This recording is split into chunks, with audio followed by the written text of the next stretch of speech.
Hola, estimados colegas, estudiantes, un gusto estar nuevamente con ustedes. Bienvenidos a la última clase del último módulo del curso virtual de nociones elementales de tomografía multicorte. En él desarrollaremos el tema intervencionismo guiado por tomografía computada. Antes de empezar esta clase, quiero agradecerles su atención en las clases que hemos compartido. Y felicitarlos por la decisión de, en un año tan difícil como lo hemos pasado, que hayan apostado a la capacitación, al estudio, a ir perfeccionándose, mejorando, eh, para el bien de ustedes, del progreso profesional, del progreso como estudiantes, pero eso hace al progreso de la profesión completa. Bien, para tratar este tema, obviamente, como lo recalco en todos lados, la anatomía y la fisiología son fundamentales para comprender dónde estaremos indagando con nuestro equipamiento y con los procedimientos dentro del paciente. Por lo tanto, este conocimiento de la anatomía y la fisiología son fundamentales. Eh, Nosotros procederemos al intervencionismo siempre luego de haber obtenido estudios diagnósticos. Por lo tanto, todos los módulos de este curso son fundamentales para comprender qué es lo que vamos a hacer en el intervencionismo. El conocimiento de todo lo que los profesores, las profesoras han vertido en este curso, con todo el conocimiento y la experiencia que ellos tienen, va a ser fundamental porque esos estudios van a ser los que vamos a utilizar como base para poder intervenir sobre el paciente. Es muy importante también, dentro de los conocimientos de experiencia que ustedes tienen y previos de formación, repasar conceptos de bioseguridad que han sido muy tratados durante este año, repasar conceptos de signos vitales, pues van a ser intervenciones donde el paciente va a estar sometido a agresiones externas, digamos, dentro de su cuerpo, y somos nosotros los encargados de que este paciente esté en condiciones estables y aceptables para realizar el estudio durante todo el procedimiento. También nociones básicas de farmacología son importantes por la manipulación y el uso de determinados medicamentos sobre el paciente. ¿Cuál va a ser el objetivo y los contenidos básicos que vamos a tratar en esta charla? Trataremos de conocer el concepto de intervencionismo, a qué nos referimos con intervencionismo y qué es lo que abarca el intervencionismo guiado por tomografía computada. La herramienta principal técnica de procedimiento del intervencionismo es la técnica percutánea. Entonces tenemos que comprender de qué se trata la técnica percutánea, desde cómo ha surgido, cómo se está utilizando en este momento. Adquiriremos conocimientos básicos acerca de lo que denominamos el hábito quirúrgico. Son procedimientos que se realizarán bajo condiciones de asepsia importantes, mucho más de los que se utilizan habitualmente para los métodos de diagnóstico, prácticamente similares a aquellos utilizados en un quirófano. Por lo tanto, debemos conocer nuestro rol y nuestra función dentro de este tipo de procedimiento. Y conocer y comprender el rol del técnico radiólogo, el licenciado en producción de bioimágenes, en los procedimientos de intervencionismo guiados por tomografía computada específicamente que toman particularidades por el método. Bien, para empezar siempre me gusta trabajar sobre las palabras, entonces cuando hablamos de intervencionismo, la práctica, como es conocida en la bibliografía y como procedimiento en su lenguaje correcto, se denomina intervencionismo mínimamente invasivo guiado por tomografía computada. En su momento se lo solía decir intervencionismo percutáneo, que también es aceptable en su forma de decirlo. ¿A qué nos referimos con intervencionismo? Un intervencionismo es un acto realizado, ¿sí?, sobre un paciente, sobre una persona, para mejorar un proceso fisiológico, un proceso natural, un proceso que debería estar funcionando normalmente y por alguna razón no lo está haciendo, o interrumpir o controlar un proceso patológico. En interrumpir hacemos referencia a que no progrese un proceso patológico, no progrese una enfermedad. Y controlar tiene que ver con las condiciones que hace que ese proceso patológico empiece a afectar a todo ese organismo, el lugar donde está situado y los órganos vecinos. Mínimamente invasivo hace referencia justamente a la técnica percutánea, que ya trataremos detalladamente. Percutáneo significa realizado a través de la piel, ¿sí?, desde afuera del cuerpo, ingresando por la piel hacia el lugar donde nosotros queremos llegar.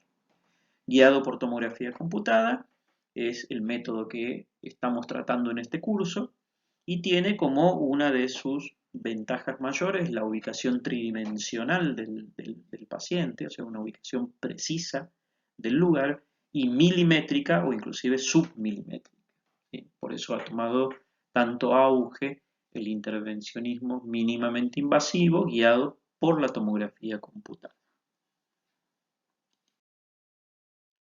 Bien, empezaremos a tratar entonces la técnica percutánea. ¿Por qué llamamos mínimamente invasivo al procedimiento?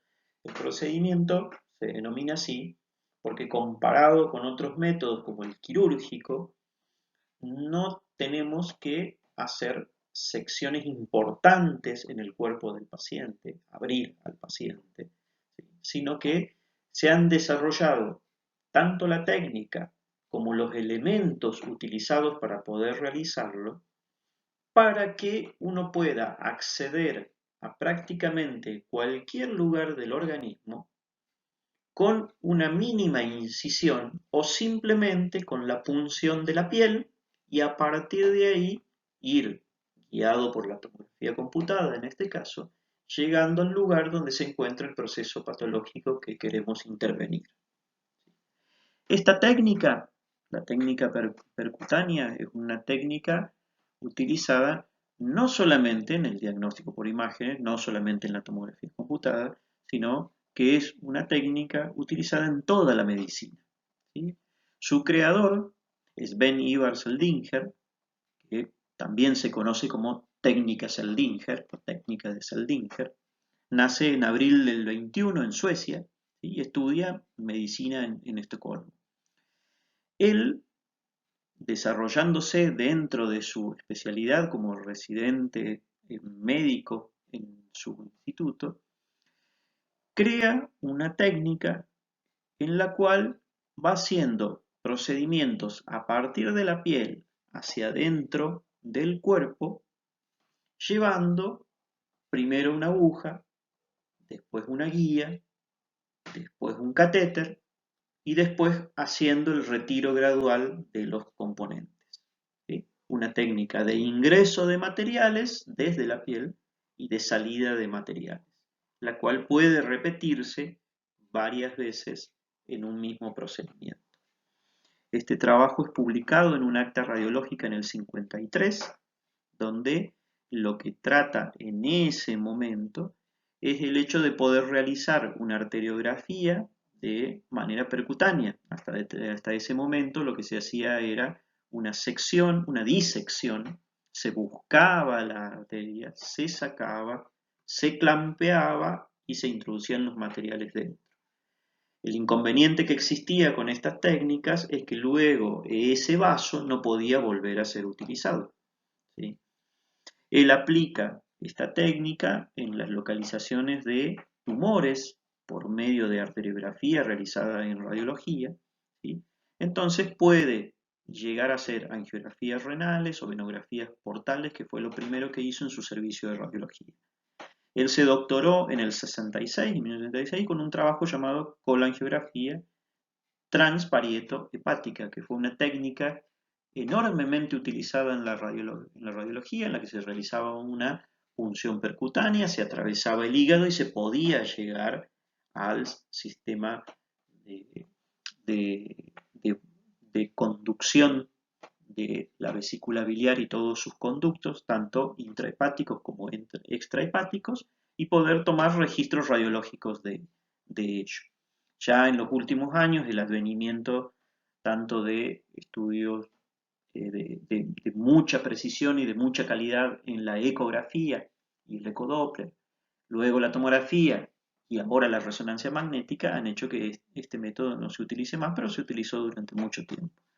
En el 67, apenas teniendo 46 años y ya 17 años trabajando en el Instituto Seldinger, él queda como jefe del departamento de radiología del hospital de su ciudad, de Mora, en Suecia, y ahí dirige ese servicio hasta que fallece en 1998.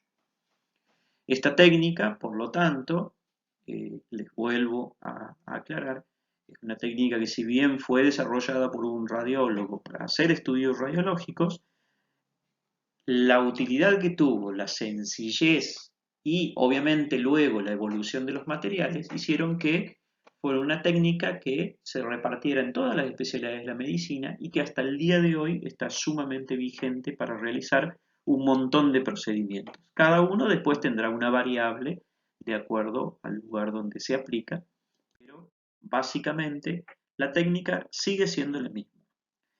Punzar la piel por medio de una aguja de determinados calibres de acuerdo a donde uno quiera llegar y los materiales que quiera pasar por su interior.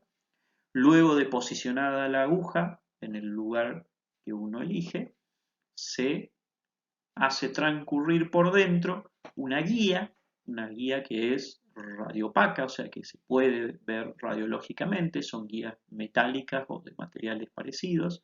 Esa guía es muy flexible, reemplaza la rigidez de la aguja por mucha flexibilidad, y esa es la que llega hasta el lugar preciso donde nosotros queremos tratar, o inclusive a veces traspasa y va más allá del lugar donde se quiere realizar el procedimiento. Una vez que esa guía está colocada en el lugar de interés, se retira la aguja y se ingresa, usando la guía, los catéteres o cualquier otro elemento que uno quiera llevar hasta el lugar de la lesión, ¿sí?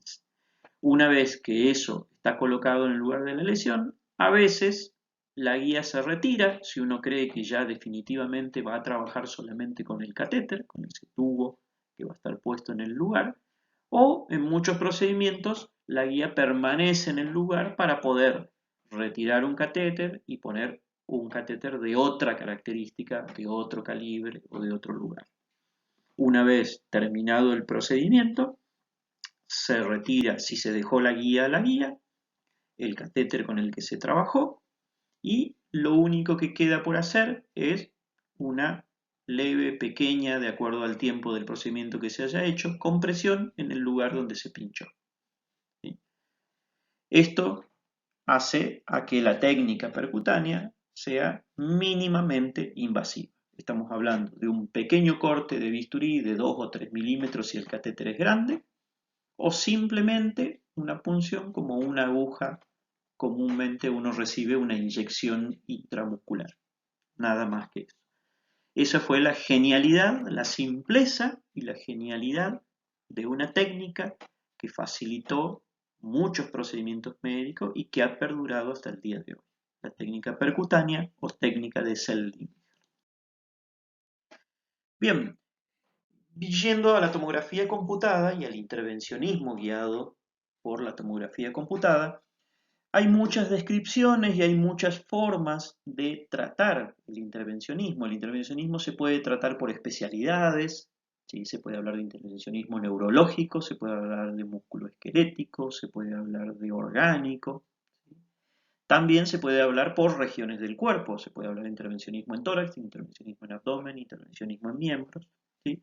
He elegido con fines más descriptivos o educativos, ya que esto es un curso básico, el agrupar los métodos de intervencionismo más comunes de acuerdo a su finalidad, a por qué se hace, cuál es el diagnóstico inicial y qué es lo que se intenta lograr con el procedimiento intervencionista.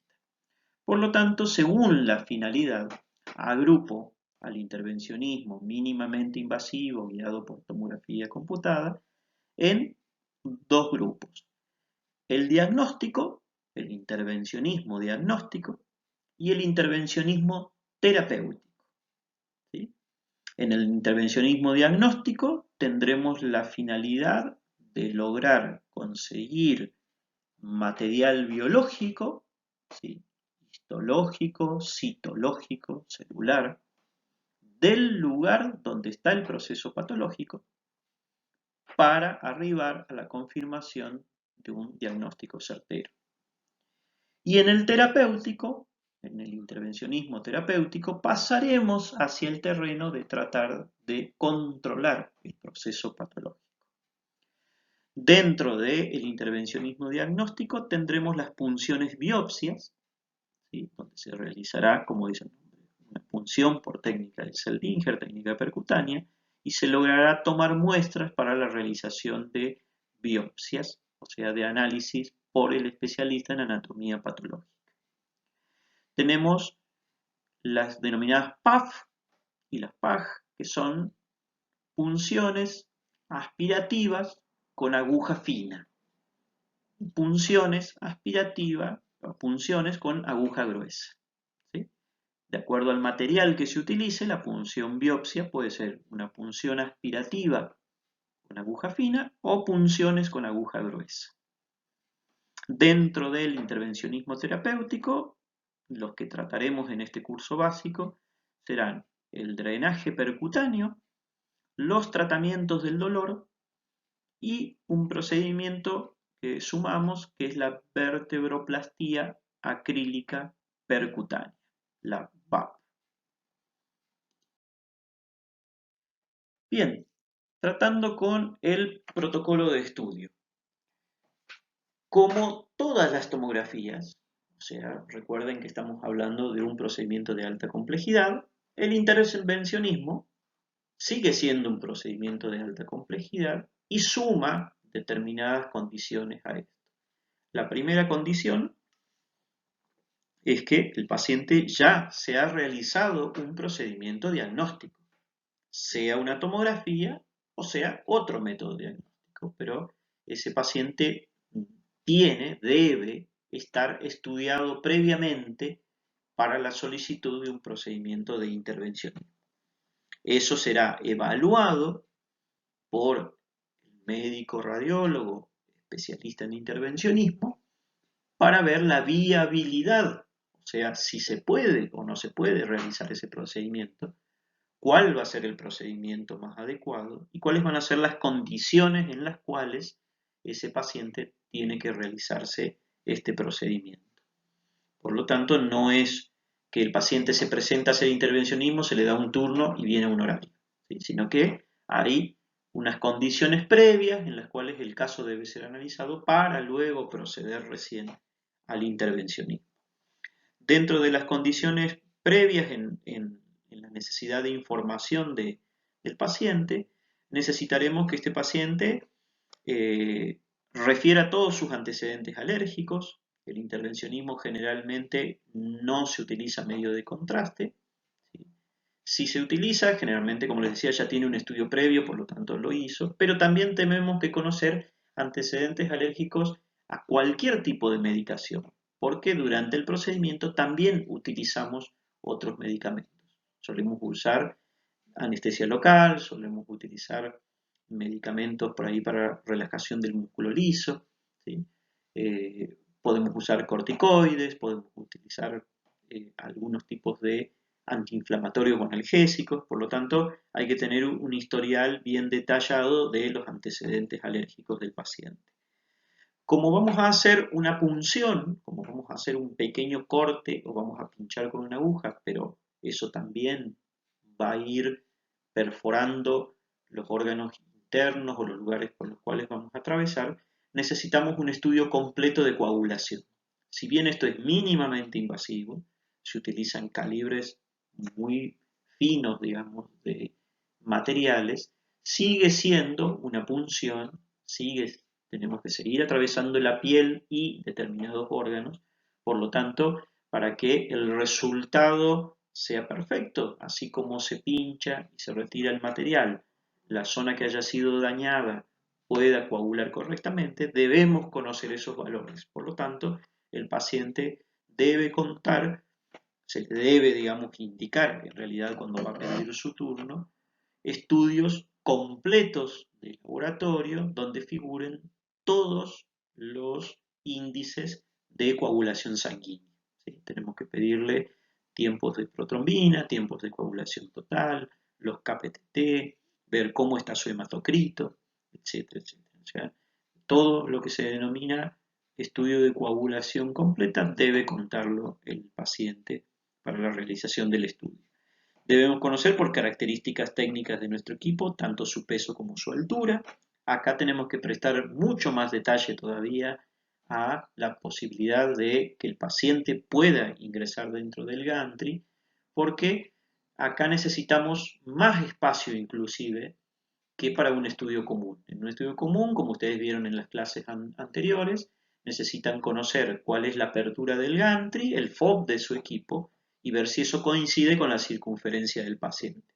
En este caso, nosotros necesitamos conocer la circunferencia del paciente y también el tamaño de las agujas y materiales que vamos a utilizar, porque esos van a estar también en el cuerpo del paciente ingresando y saliendo del equipo.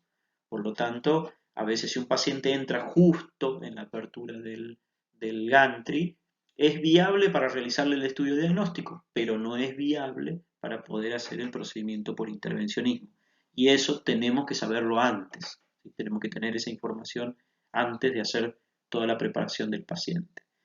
Dentro de las preparaciones, bueno, acá es una cuestión un poco más sencilla porque generalmente lo único que se necesita es que el paciente esté en ayuno. Eso se determinará el médico si necesita un ayuno de unas 8 horas o de 6 o de 4, ¿sí? Excepto la vertebroplastia acrílica percutánea, que lleva una analgesia, una sedación, pero dada por el anestesista. Los demás procedimientos con 4 horas de ayuno total, tanto líquido como sólido, son suficientes.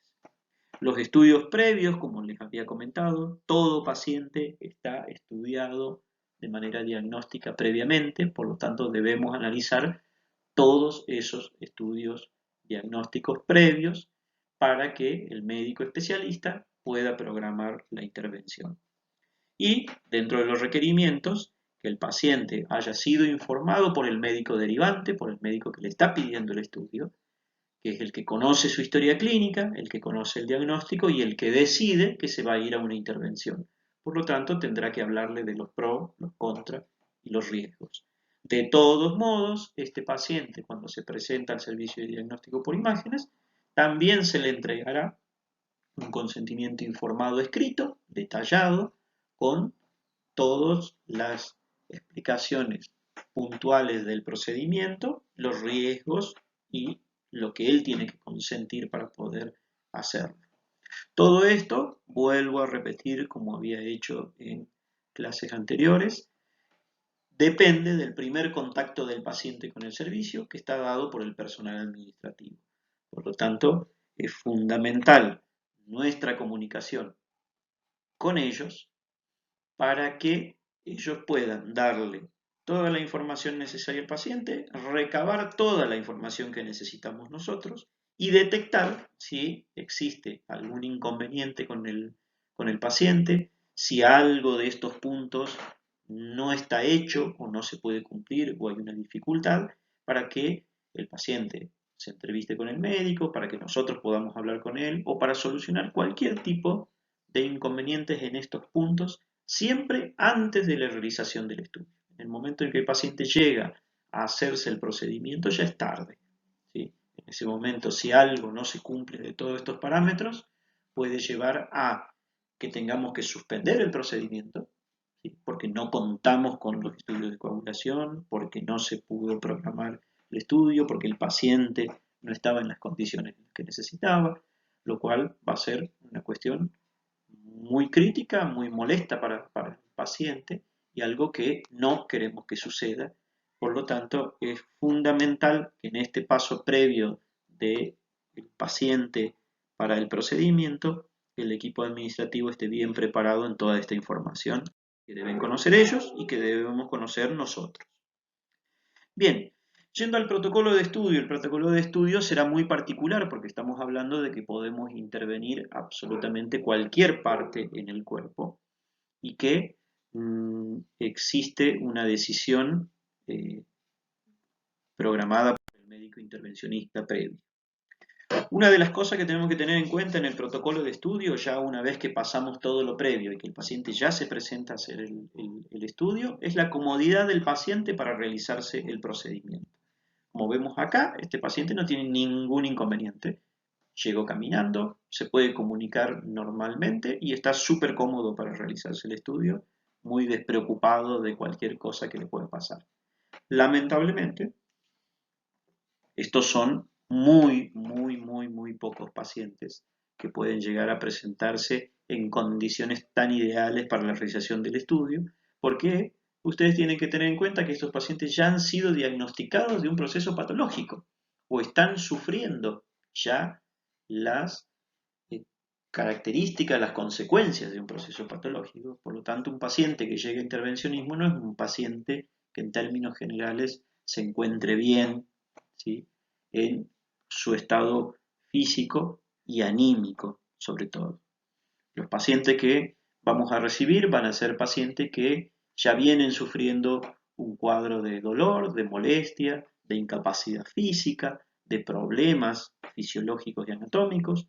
Tendremos que someterlos no solamente al hecho de la intervención, sino que al buscar la posición ideal que tenemos que ponerlo, puede estar en posiciones incómodas, como este paciente, boca abajo, con un brazo para abajo, un brazo para arriba, eh, eh, no pudiendo respirar tal vez de la manera mejor que podría tener cualquier persona. Por lo tanto, es fundamental tener en cuenta que nos tenemos que comunicar bien claramente o lo más claramente que se pueda con el paciente al principio del estudio.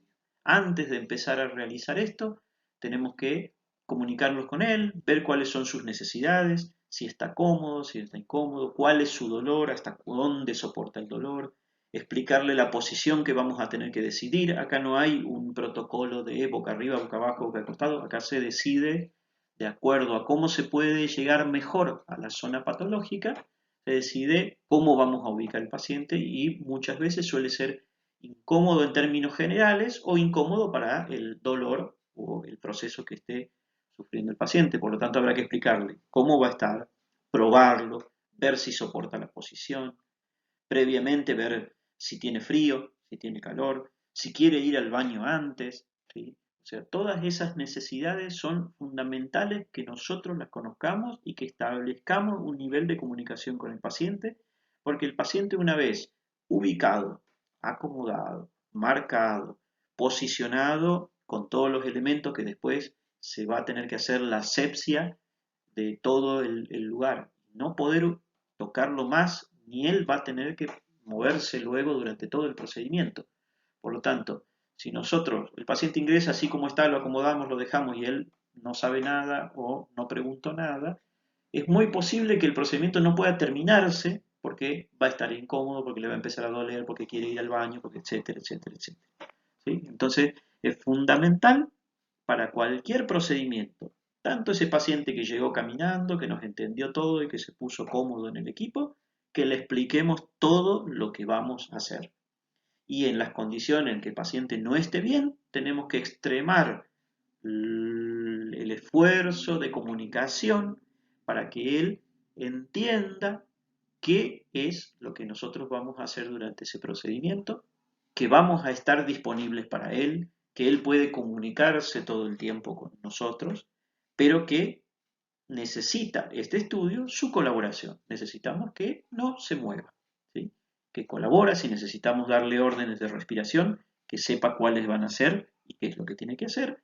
Y si solamente se tiene que quedar quieto y necesita algo, cómo puede comunicarse con nosotros, ¿sí? Tómense su tiempo, Son minutos en los cuales no están perdiendo el tiempo o se están atrasando para hacer el procedimiento de intervencionismo.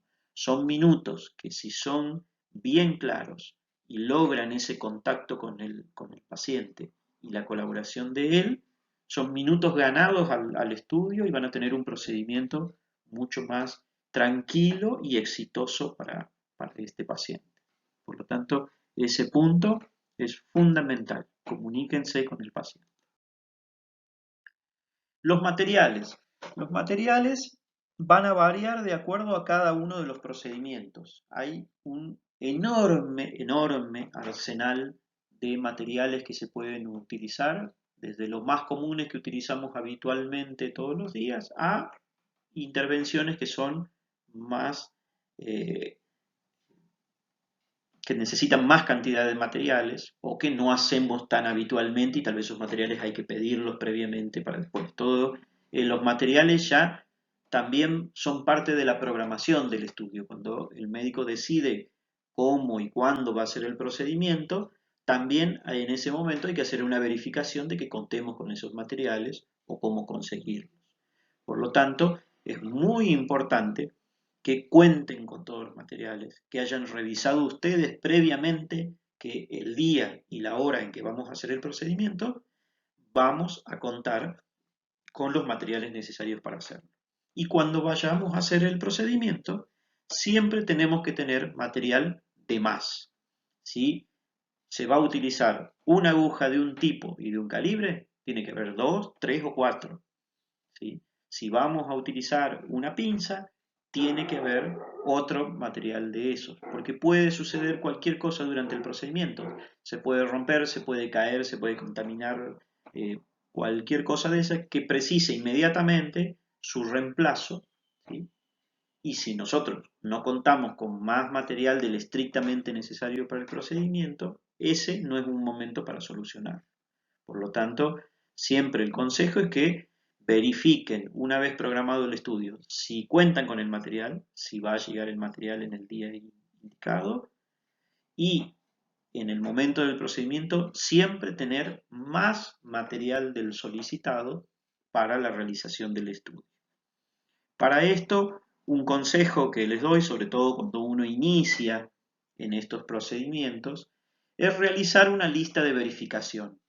Una lista de verificación es algo que pueden hacer ustedes sin ningún tipo de inconveniente, no necesitan un programa informático. Hoy hay programitas dentro del celular donde uno puede escribir, puede hacer cosas, puede tener planillas, puede tener fotos, pero bueno, los que somos de la vieja escuela empezamos con un cuadernito, pusimos procedimiento, punción biopsia, ¿qué necesito? Yo para una punción biopsia necesito tal aguja, esta otra aguja, tantas jeringas, de esta capacidad, tanto un bisturí, necesito tantas gasas, necesito esto, y tenía una hojita con un cuadernito en el cual iba haciendo lo que se llama un checklist, ¿sí? Un tachado, una lista de verificación. Entonces, abría mi hojita de punción biopsia, de drenaje, de vertebroplastia, etcétera, etcétera, etcétera, y iba buscando las cosas y tachando, y con eso me aseguraba no olvidarme. Inclusive a veces trabajamos con varios médicos intervencionistas y hay un médico que trabaja con un tipo de aguja y utiliza tanta cantidad de material, y hay otro médico que trabaja con otro tipo de aguja y utiliza otro tipo de material. Hay un médico que es número 8 de guante y hay otro que es 8,5 de guante. Entonces, cada uno de estos profesionales tenía en el cuadernito su checklist y lo único que tenía que ir haciendo es tachando y verificando que existiera lo que yo necesitaba.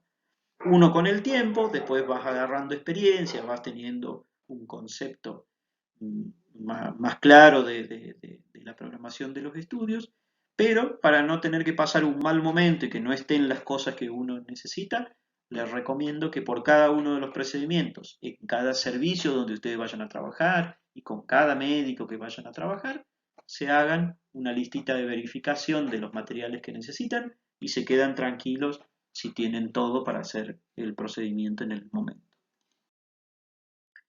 Una vez que ya tenemos el material, que ya tenemos el paciente, que ya tenemos la ubicación y la posición de él, empieza el trabajo sobre el equipo. El trabajo, les comentaba, necesita los conceptos del hábito quirúrgico.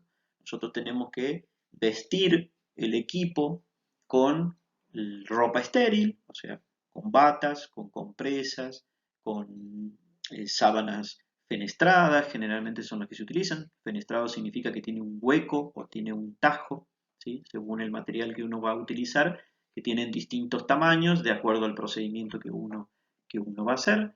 Por lo tanto, debe cubrir completamente el paciente y proporcionar también a toda la mesa de trabajo y a los profesionales que van a estar en contacto directo con el paciente para que todo quede estéril y no haya transmisión de ningún tipo de contaminante en ese nivel.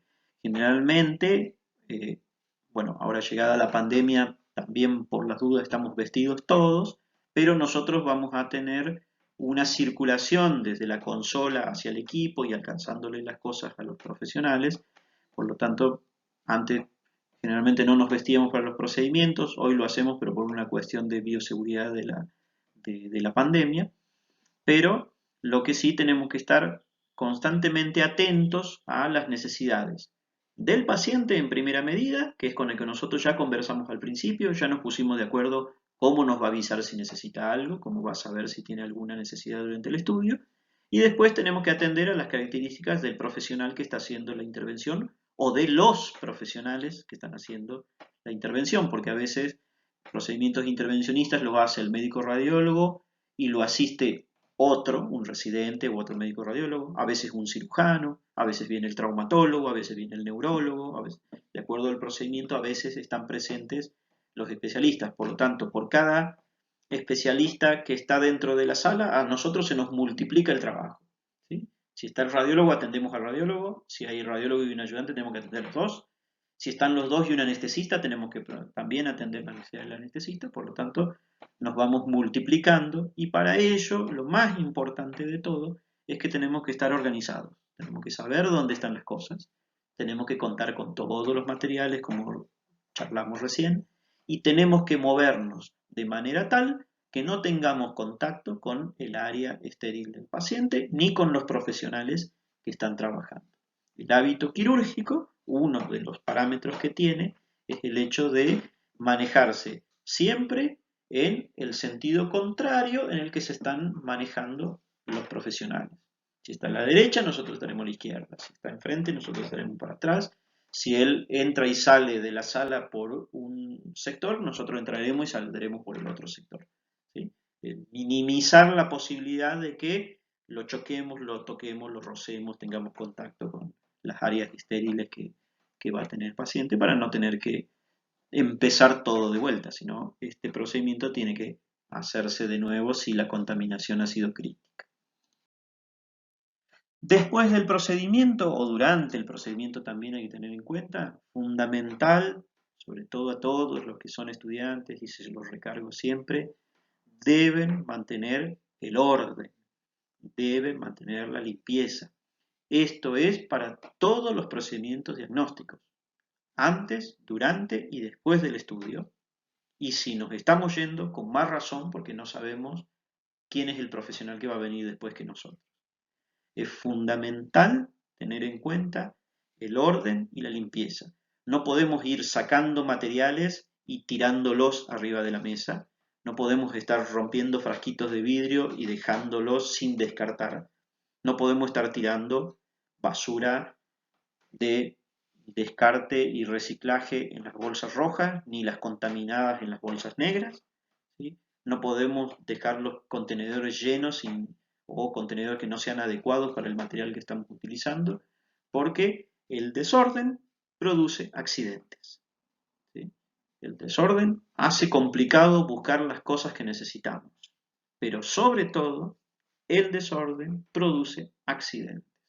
Y nosotros trabajamos con material biológico, con material cortante y con material punzante.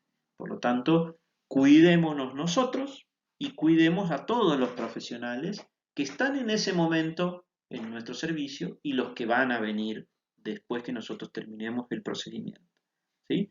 Fundamental la palabra clave es orden. Orden y limpieza para trabajar en todos los procedimientos que vayamos a realizar. Una vez obtenidas las muestras, ustedes recuerden que estamos tomando un procedimiento mínimamente invasivo. Por lo tanto, las muestras que se van a tomar son muestras muy pequeñas. Estamos hablando de coágulos de sangre, estamos hablando de tiras de tejido citológico o histológico milimétrico o inclusive materiales que son difícilmente visibles a la vista común, que se pueden ver bien en el microscopio, pero no al ojo común. Por lo tanto, una vez obtenido el especialista las muestras del material del lugar donde estuvo trabajando, pueden suceder dos cosas. Hay procedimientos en los cuales nosotros tenemos al médico especialista en anatomía patológica en nuestro servicio, lo tenemos en la sala de estudios. Por lo tanto, el médico, una vez que obtuvo el material, directamente, así como obtuvo el material, se lo lleva a la médica patóloga y ella ya está analizando si esa muestra le va a servir para que después se lo lleve a su laboratorio y pueda hacer un análisis preciso y diagnóstico de lo que nosotros obtuvimos. En ese caso, bueno, tenemos otro profesional al que tenemos que atender, que es el anatomopatólogo, ¿sí? En el cual si necesita algo también tenemos que tener en cuenta. Ella va a estar separada del área de los otros profesionales que están en la parte aséptica y se alcanzará el material.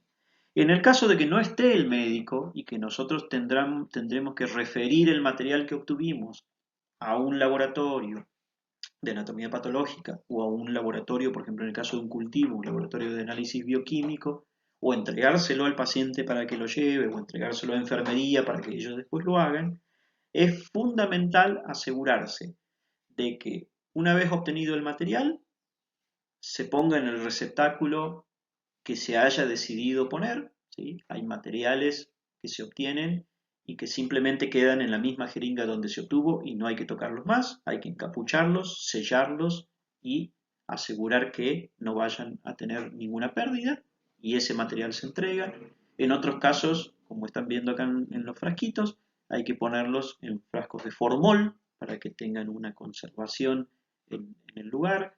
Hay otras veces que se ponen en frascos de hemocultivo, ¿sí? Donde se va a desarrollar el germen si es que existe dentro de lo que va a tener. Entonces, cualquiera de esos materiales donde nosotros vamos a depositarlo, nuestro trabajo, que es fundamental hacerlo de la manera más inmediata posible, es rotular, ¿sí? Ese material apenas se guarda en el receptáculo que el médico decidió que tiene que tener, o el anatomopatólogo decidió, o el laboratorio decidió, tenemos que ponerle el apellido y el nombre del paciente, la fecha actual en que estamos haciendo el procedimiento, y es muy importante, y es una buena práctica, que hagamos una pequeña anotación del lugar donde fue tomada la muestra, ¿sí? Eso después el médico puede hacerle un resumen de historia clínica, puede ir un informe, puede ir un montón de cosas, pero ustedes recuerden que tanto el patólogo que está ahí en ese momento no se está llevando solamente una muestra o dos muestras de un paciente. Tal vez vino y se hicieron 3 procedimientos de 3 pacientes distintos y cada procedimiento son 6 o 7 vidrios distintos, 4 o 5 frascos o a veces más, ¿sí? Entonces, todo eso tiene que llevarlo ordenado. Entonces, es fundamental. Después, cada profesional en el lugar donde esté hará el registro exacto con la planilla, la parte informática, etc. Pero, por lo menos, lo que es responsabilidad nuestra es que ese material que se sacó a ese paciente en nuestra sala se entregue rotulado. Entonces, se pone apellido y nombre del paciente, la fecha y se pone hígado, ¿sí? Punto. Absceso en el muslo izquierdo. Vértebra T12. Listo, nada más una referencia. Lo demás es un tema médico y lo hará, pero es un buen proceder que nosotros aseguremos la identificación del material y de dónde fue tomado ese material. Es una buena práctica. Muy bien. Entrando entonces en el intervencionismo diagnóstico, ¿sí? El intervencionismo diagnóstico, según sus finalidades diagnóstico, tiene como objetivo que nosotros podamos conseguir por medio de la técnica percutánea material celular o tejido, ¿sí? Para el diagnóstico anatomopatológico. Tenemos que hacer la menor agresión posible al paciente, por eso se elige la técnica percutánea, ¿sí? Elegiremos una aguja de acuerdo al calibre y el tipo que haya decidido el profesional, de acuerdo a lo que uno quiere llegar, al lugar donde quiere llegar y lo que quiere extraer. Según estas agujas, entonces, dividimos dos grupos, una punción aspirativa con aguja fina y una punción con aguja gruesa, ¿sí? Las punciones aspirativas con agujas finas se realizan con agujas de pequeño calibre, 21, 23G, ¿sí? Son iguales que las agujas intramusculares, por ejemplo, o inclusive a veces más finitas todavía que esas. Se llega al lugar con la aguja donde uno quiere tomarlo, en este caso se está estudiando un nódulo pulmonar, ¿sí? Y se denomina aspirativa porque desde afuera se hace presión negativa con una jeringa, ¿sí? Se aspira, se chupa con la jeringa, y se van realizando movimientos con la aguja dentro de la lesión para que por esa presión negativa el material de la lesión vaya entrando adentro de la aguja y luego de la jeringa.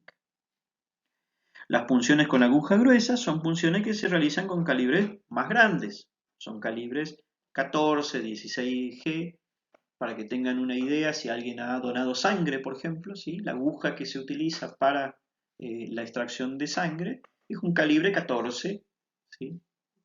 Para que tengan idea que tampoco es una cosa enorme de grande, pero no es la aguja finita, finita que se utilizan para las punciones aspirativas.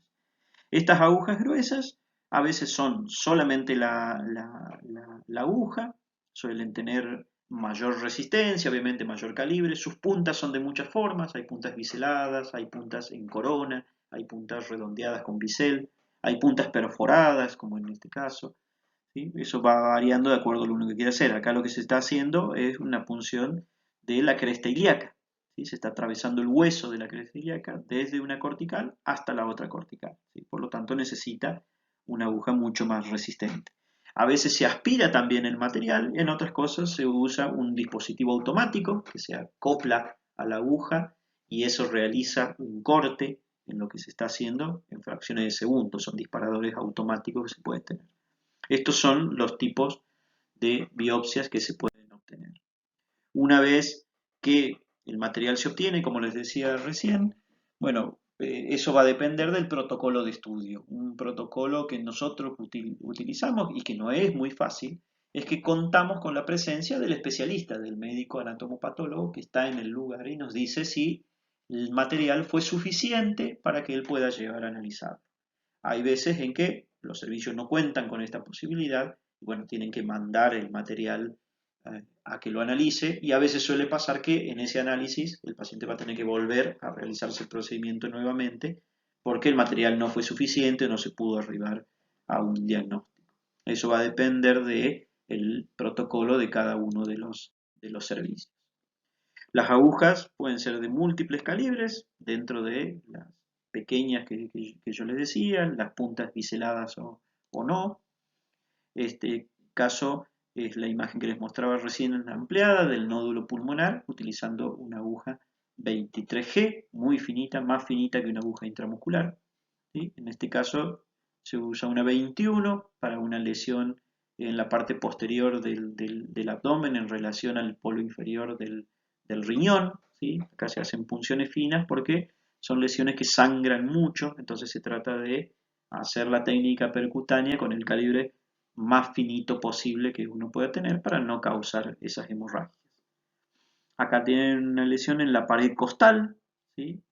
Está bien en las partes, tomando parte de las partes blandas, ¿sí? Por debajo de la mama, ingresó dentro del pulmón, fíjense, ha crecido y ha empujado inclusive el hígado a este nivel, y se está comiendo la costilla, ¿sí? Está un proceso que está muy agresivo a ese nivel, e inclusive está reemplazando la estructura. Entonces llegamos exactamente al lugar para tomar muestras de este tejido. A veces los tejidos grandes, las lesiones grandes, aunque parezca que técnicamente son más fáciles de hacer, a veces son más complicadas porque al ser muy extenso el lugar, uno va sacando tejido y ese tejido no tiene células porque hay mucha inflamación o hay mucho sangrado, pocas células.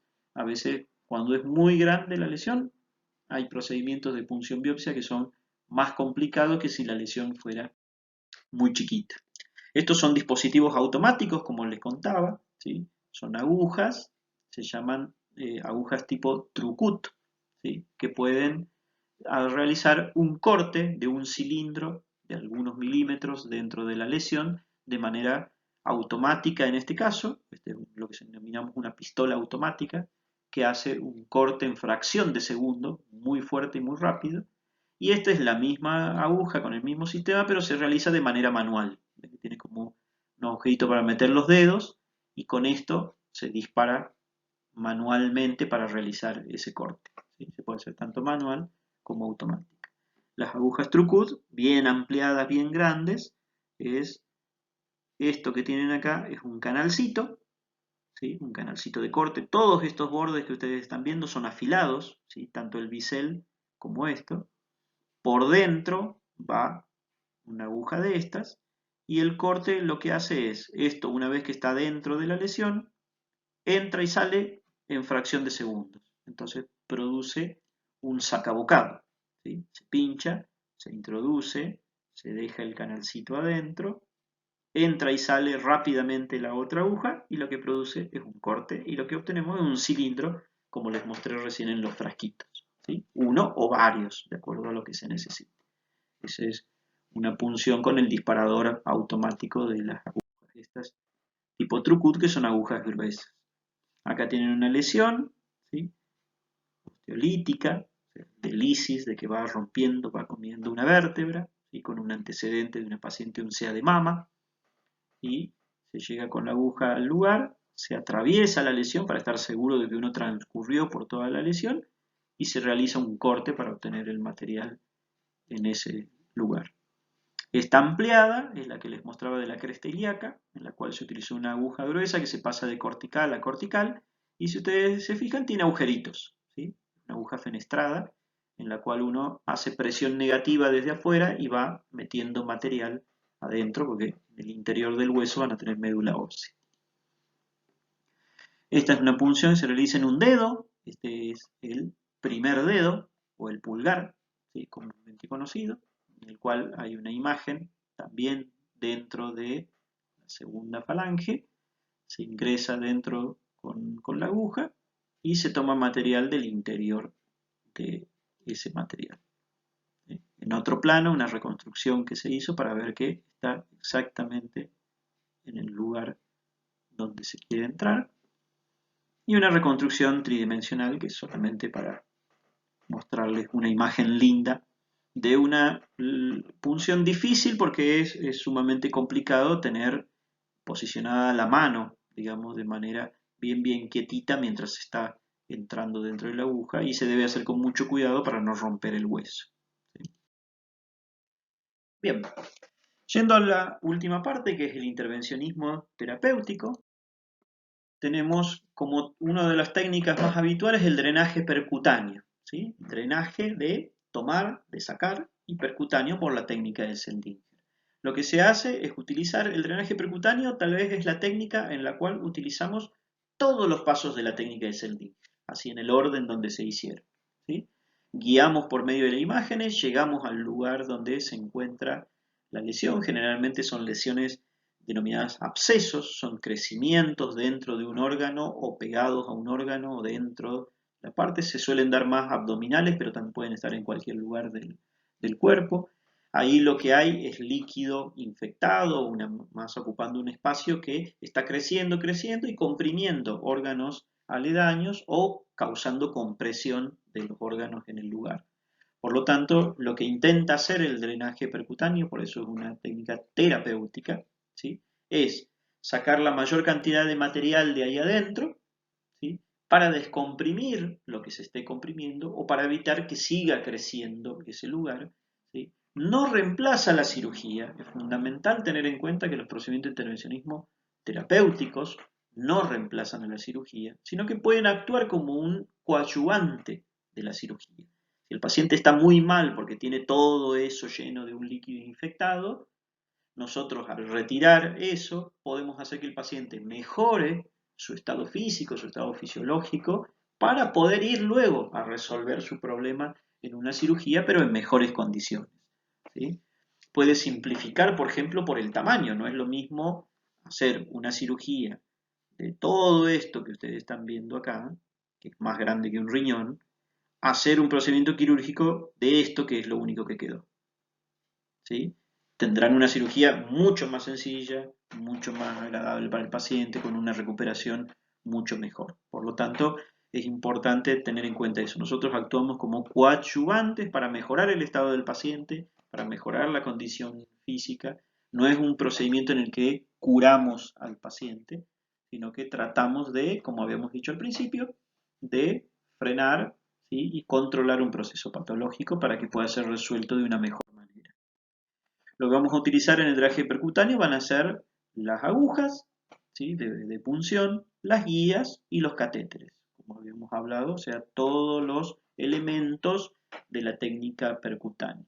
Los catéteres vienen de muchísimas formas, ¿sí? Este es uno de los más comunes, denominado multipropósito o pigtail, colita de chancho, se llama, que son multiperforados, ¿sí?, que toman esa forma, se enrollan dentro del lugar y que tienen la capacidad de sacar mucha cantidad de material hacia afuera. Se conectan luego a un dispositivo de succión, ¿sí?, un dispositivo que por presión negativa va todo el tiempo chupando de a poquito y sacando todo el material. Estos son elementos que se dejan colocados en el paciente y durante un tiempo, que eso ya lo va decidiendo su médico, se va haciendo el procedimiento. A veces no. Siempre el material que se saca también es analizado o por el laboratorio o por la anatomía patológica, por lo tanto también puede ayudar un montón. Sobre todo los cultivos lo que enfocan mucho es en la utilización del medicamento ideal.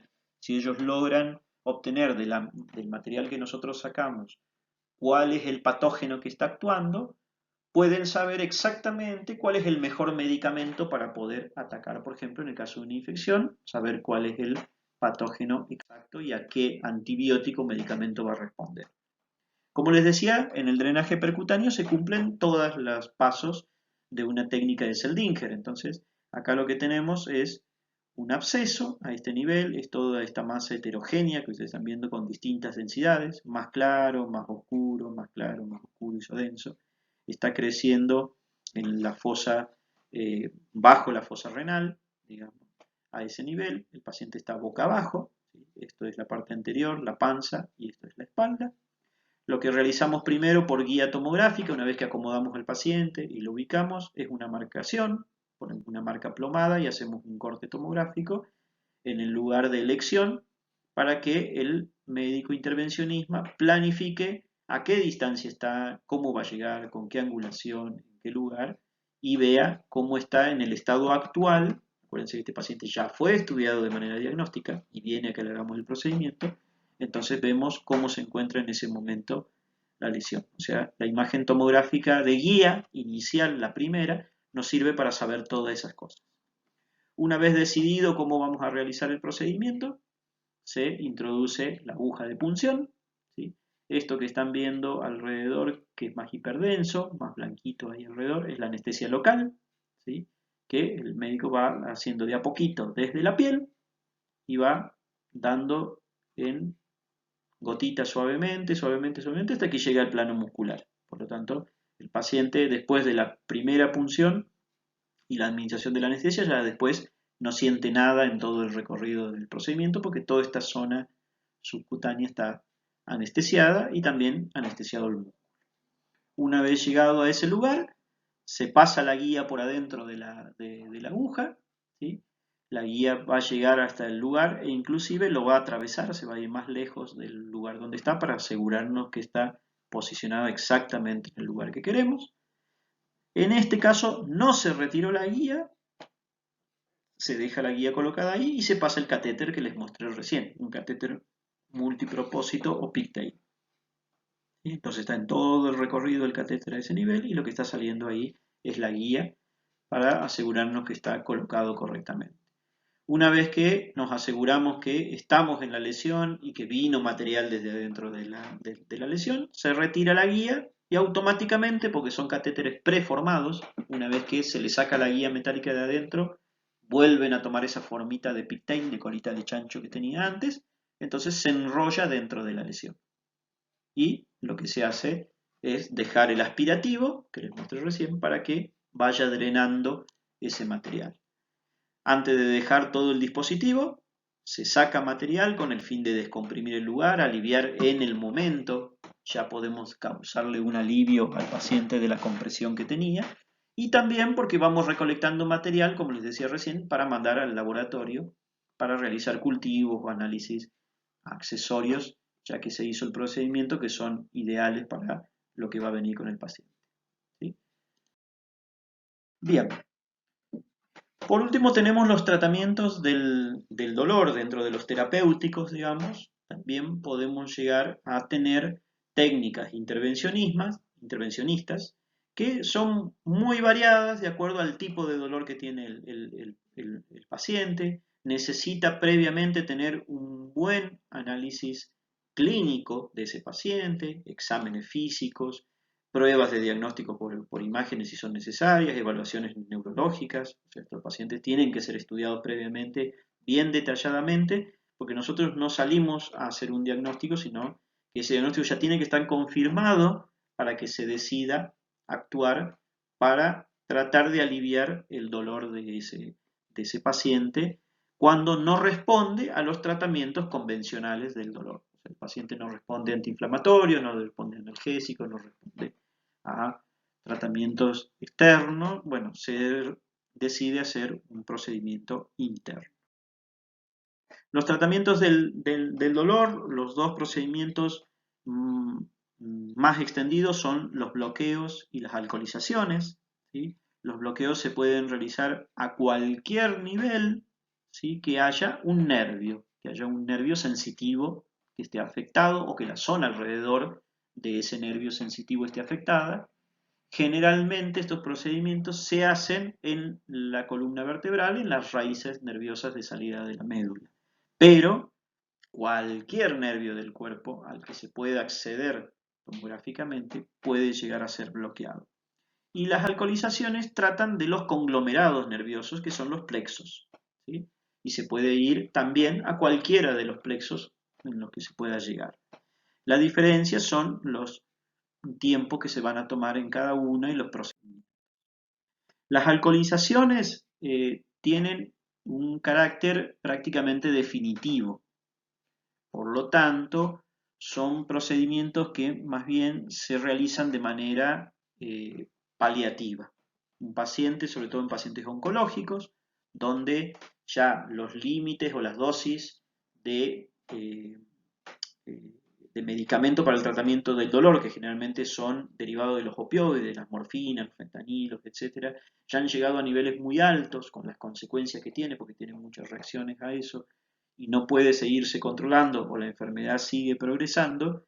Son pacientes donde se hace el procedimiento de la alcoholización como un ayudante analgésico para que se reduzcan esas medicaciones al mínimo o no las utilice más.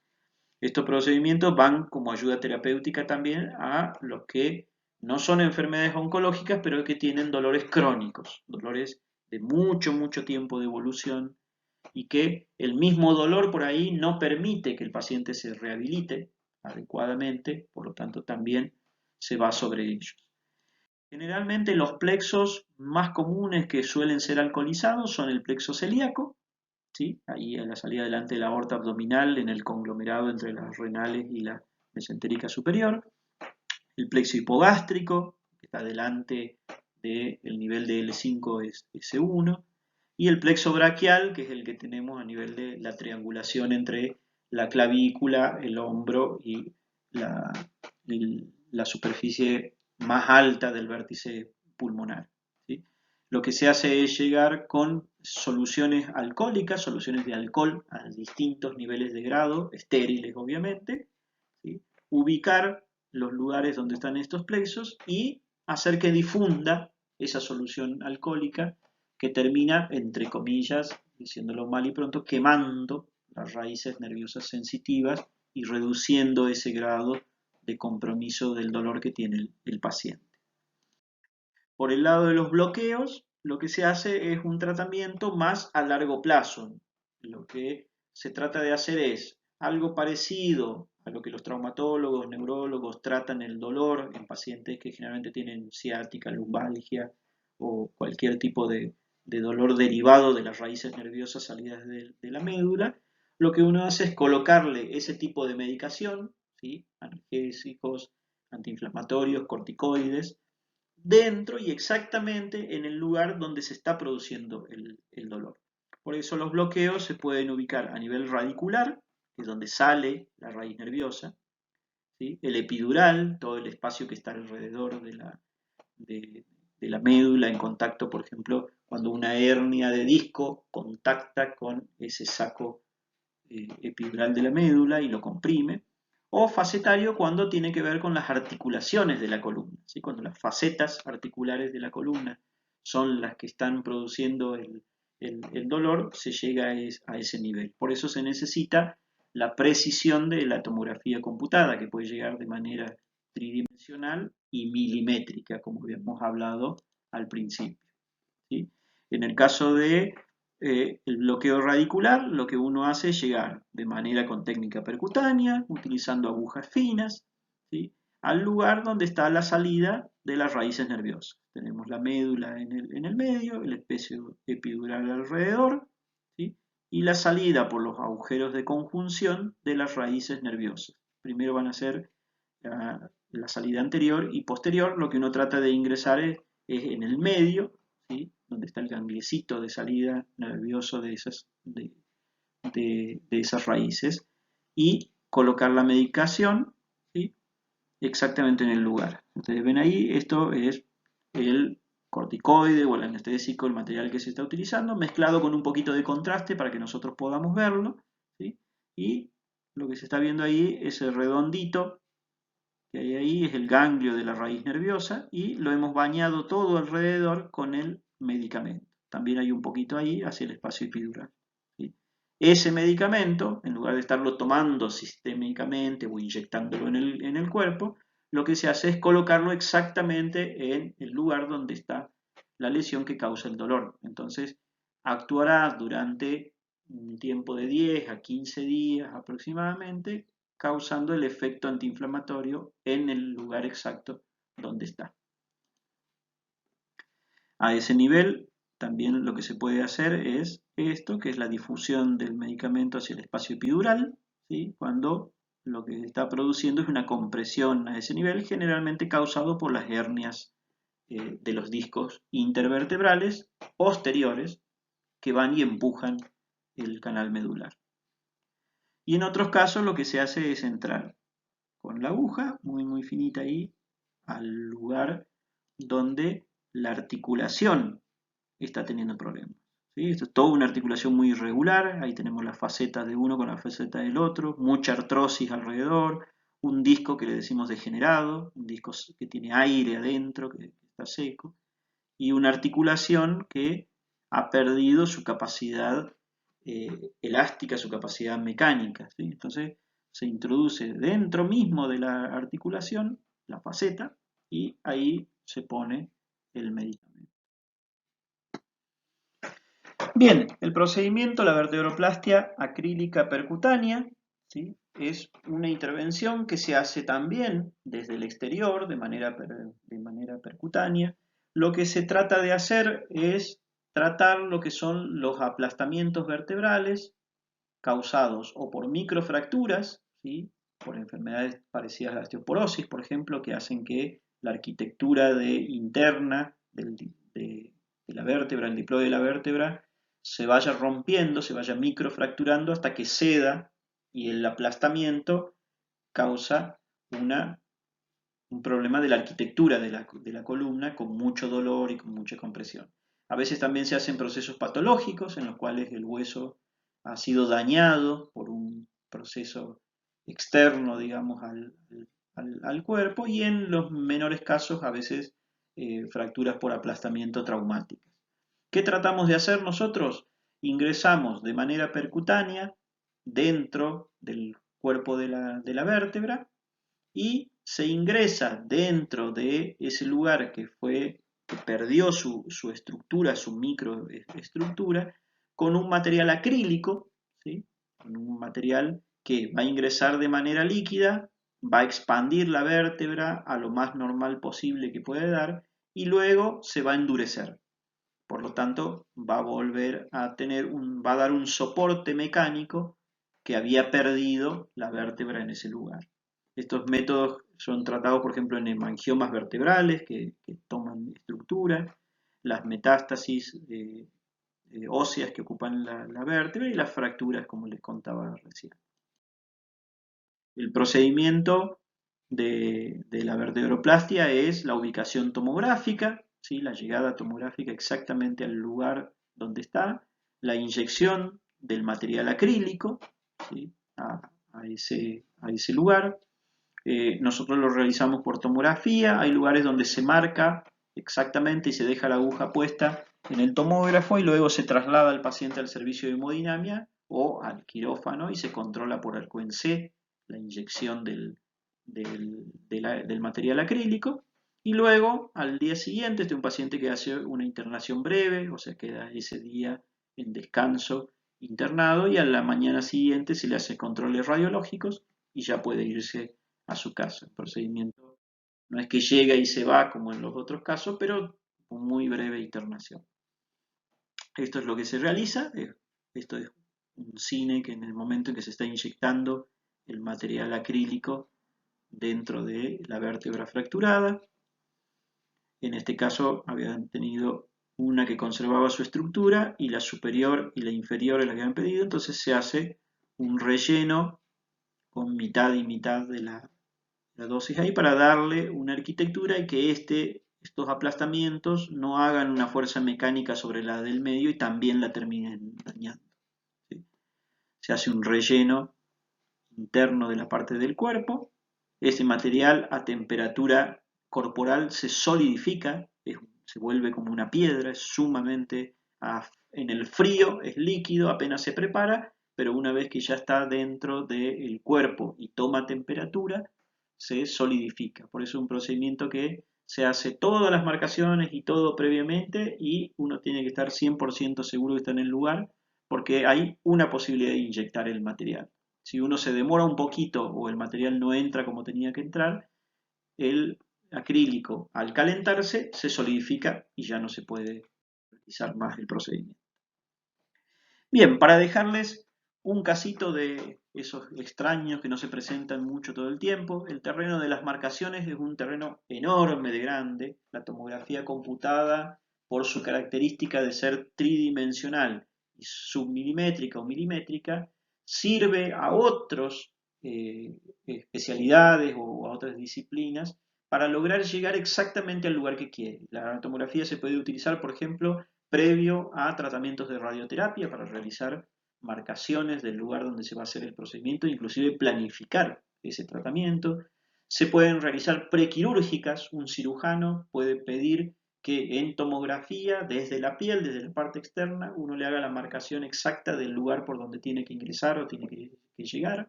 Se hacen estereotaxias, que son elementos para planificar de manera informática y fusionar, por ejemplo, resonancias con angiografía y con tomografía en cirugías cerebrales, en las cuales tenemos que realizar esos estudios. Y este es un caso que se presentó, que les quería dejar como un detalle de lo importante del trabajo que nosotros hacemos. Es una lesión en la cual el paciente no tenía confirmaciones de laboratorio, o sea, los laboratorios daban negativo, era una imagen sumamente pequeñita en el pulmón, una imagen nodular muy, muy pequeña, sin antecedentes previos, que no evolucionaba en el tiempo, se hacían controles y eso no seguía creciendo, pero el paciente lo seguía teniendo y la duda y la sospecha hacía muy importante.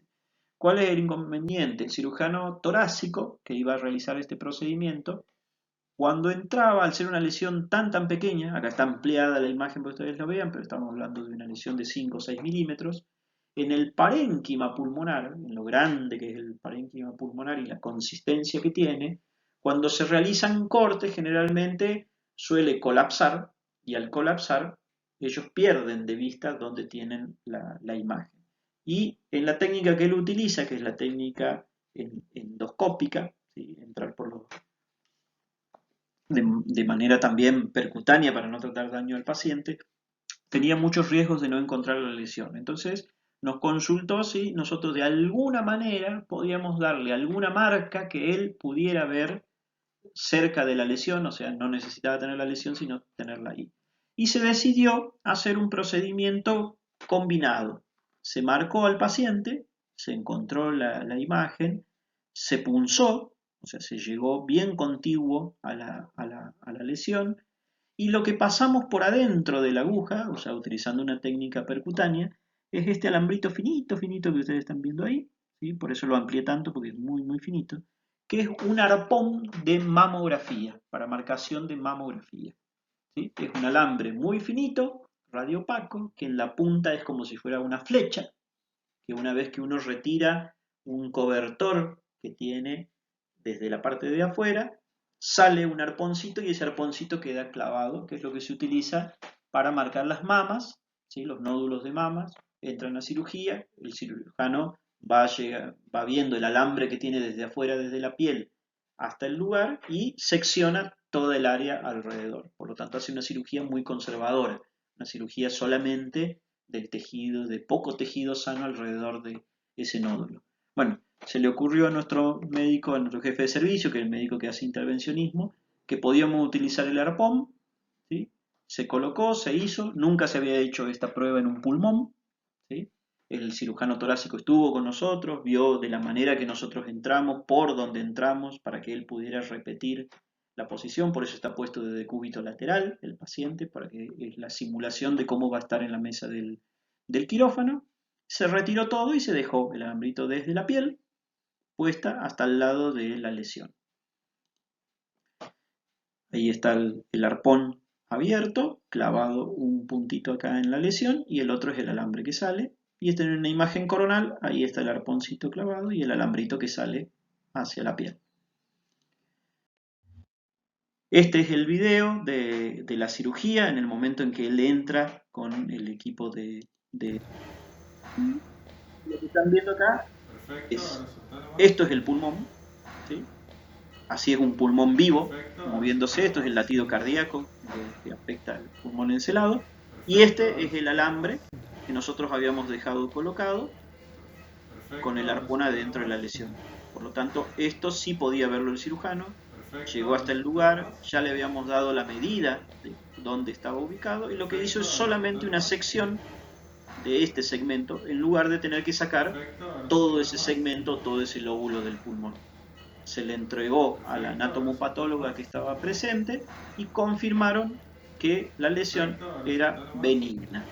Por lo tanto, la cirugía terminó en ese momento con esa pequeña nada más sección que él tenía en ese lugar, sin gran daño al paciente, con una incisión muy pequeña y con el diagnóstico más alentador que todo quiere recibir, que le dicen que está todo bien. Bueno, nosotros participamos en esto por primera vez en un procedimiento en el cual, bueno, se les ocurrió viendo cómo hacíamos determinados procedimientos de diagnóstico, en este caso, por ejemplo, en mamografía, y ver la posibilidad y el instrumento para poder utilizarlo en tomografía, teniendo por suerte para el cirujano, para el paciente y para nosotros un resultado beneficioso y bueno para todos. Así que fue un broche de oro, un final feliz como quisiéramos tener siempre.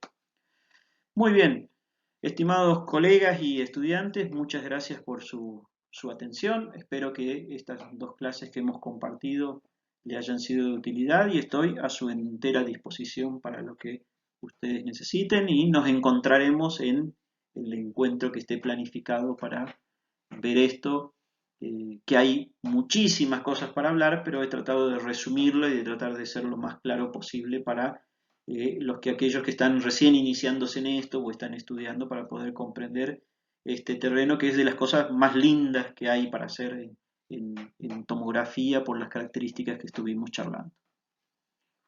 Un gusto y hasta luego.